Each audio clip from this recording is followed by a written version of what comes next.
يا صباح الخير والسعادة والجمال، ازيكم؟ يا رب دايما تكونوا بخير. اول فطار في شهر رجب، وكل سنة وانتم دايما طيبين دي كلمتي على طول بقى، محدش يعلق عليا. البتنجان بقى المحمر اللي هو عليه التتبيلة الحلوة دي، التوم بقى والفلفل والتحابيش بقى بتاعته بعملها على البارد، والشكشوكة السخنة الحلوة دي.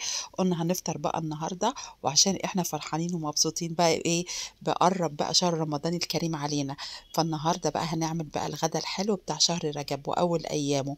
اللهم بارك لنا في رجب وشعبان وبلغنا رمضان. عملت بقى دلوقتي صينيه جلاش وبجهزها باللحمه المفرومه، وهنشوف بقى نطلع معانا ايه كمان. طبعا لازم كده نستقبل الايام بتاعتنا كده الحلوه دي، اللي هي الخير والبركه كلها فيها يا جماعه، بالادعيه والتقرب الى الله.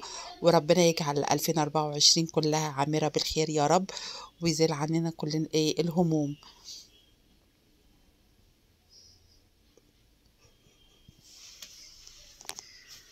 جايبة بقى المكرونة دي عشان هنعمل كمان مكرونة بشاميل جنب الجلاش. مش هينفع يعني احنا منعرفش ناكل جلاش كده بالبوفتيك. وادي اللبن بقى غليته، هنعمل بقى صينية المكرونة الحلوة. يعني الواحد احساس حلو كده لما بنحس بقرب بقى شهر رمضان.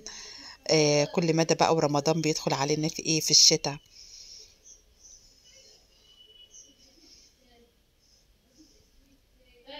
طلعت بقى البانيه بتاعي دلوقتي من التلاجة، اللي انا كنت متبلاه من امبارح. وجايبه 3 اكياس مكرونه. طبعا هنعمل مكرونه البشاميل. وخلاص كده خلصتها، وعملت كمان البشاميل عشان هغطيها دلوقتي. وبحط احط عليها على وشها القشطه، وعشان بتبقى جوسي وحلوه. طبعا بالقشطه. ما بحطش جبن خالص، انا بنحب طعم البشاميل اللي بيكون كده واضح وحلو من غير بيض ولا حاجه.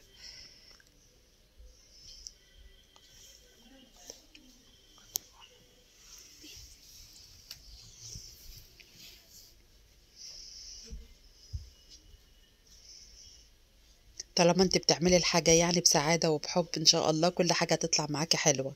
وده طبعا كلامي دايما.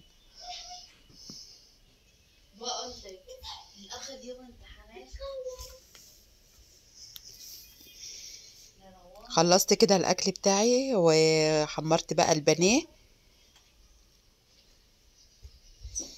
زي ما احنا شايفين كده. بقى صينية الجلاش طالعة جميلة جدا، وسخن بقى مولع نار. وكل سنة وانتم طيبين، والى اللقاء في فيديو جديد.